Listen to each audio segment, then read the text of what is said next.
Alright guys, how to factor n squared minus 2n minus 35.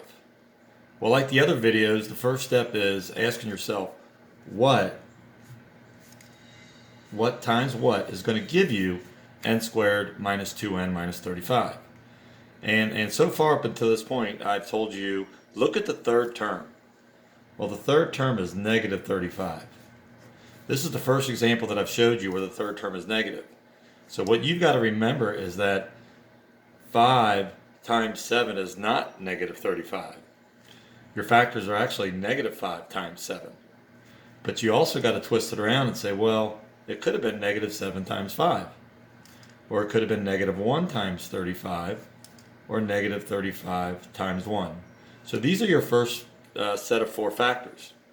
And so far what you're going to get here is you're always going to get n and n, but you're going to get some sort of plus minus situation.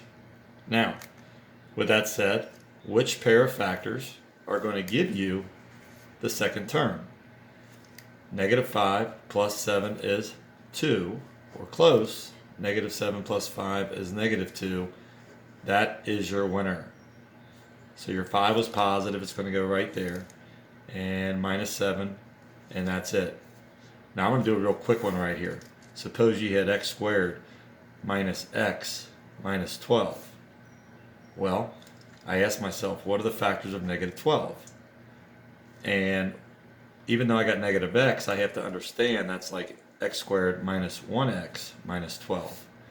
So what factors of 12 kind of give you 1? Well, you got negative 2 and 6, you got negative 6 and 2, you got negative 3 and 4, negative 4 and 3. And right away, I kind of noticed that the difference between 3 and 4 is 1.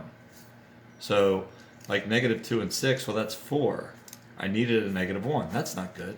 Negative 6 and 2, that's negative 4. That's not good. Negative 3 plus 4 is 1. Negative 4 and 3 is negative 1. That's the ticket. Final answer. X minus 4, x plus 3.